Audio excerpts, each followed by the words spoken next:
Mon cœur est comme de la cire, il se fond dans mes entrailles.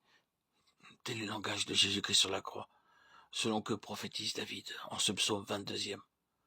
Psaume nommé aussi le psaume des sanglots. Dans la première partie du texte hébreu, pas une seule phrase n'est complète. Cela fait penser au soupir, aux paroles entrecoupées, inachevées d'un mourant.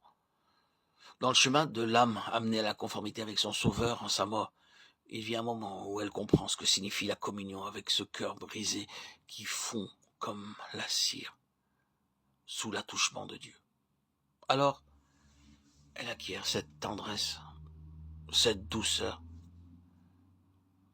cette compassion qui caractérise ceux qui vivent en Jésus. Revêtez-vous comme des élus de Dieu, saints et bien-aimés, d'entrailles de miséricorde, écrit l'apôtre aux Colossiens. Dans toutes ses lettres, dans sa vie, il fait preuve de compassion, de miséricorde pour ceux qu'il a amenés à Christ, lesquels restent cependant souvent si enfants, si charnels. Moi je suis de Paul, et moi d'Apollos, et moi de Céphas, et moi de Christ, disent les Corinthiens, et l'apôtre proteste. Christ est-il divisé? Paul a-t-il été crucifié pour vous? Corinthiens 1, 12, 13. Cependant, il ne se sépare pas de ces bébés spirituellement parlant. Auriez-vous dit 10 000 maîtres en Christ? Vous n'avez pas plusieurs pères, puisque c'est moi qui vous ai engendré en Jésus-Christ par l'évangile. 1 Corinthiens 4, 15. Pourquoi ces divisions? Pourquoi s'enfler d'orgueil? L'apôtre met en garde les nouveaux convertis contre ce danger. Puis, il trace comme un parallèle entre eux et leur père spirituel. Les Corinthiens, eux, se croient sages en Christ. Ils règnent déjà. Paul et Apollos sont fous par amour pour Christ. Les Corinthiens sont forts. Mais ceux que Dieu a choisis pour annoncer l'évangile et qui ont à supporter de grandes souffrances sont faibles. Les Corinthiens sont honorés, mais les apôtres sont méprisés. Quelle distance entre ces bébés qui se croient forts et l'apôtre Paul.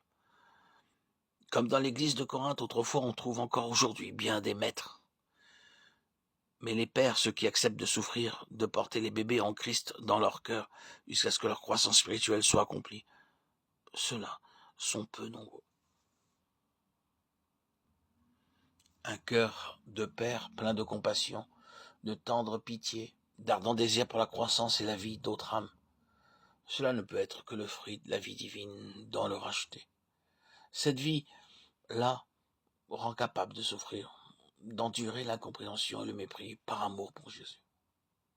Quelques chrétiens s'imaginent que la communion aux souffrances du Christ en sa mort endurcit nécessairement le cœur, rend moins vulnérable aux émotions. D'autres s'élèvent contre cette conception et ne croient pas possible d'éliminer l'émotion des expériences spirituelles. La vie même du Seigneur Jésus et les lettres de l'apôtre Paul nous montrent ce que sont vraiment les résultats de la vie crucifiée. Il est certain que la communion avec Christ en sa mort délivre d'une émotivité exagérée, d'une sensibilité maladive, laquelle peut être une manifestation de la vieille nature. Ainsi, libérée, l'âme devient toujours plus sensible, réceptive pour tout ce qui concerne Christ et le prochain.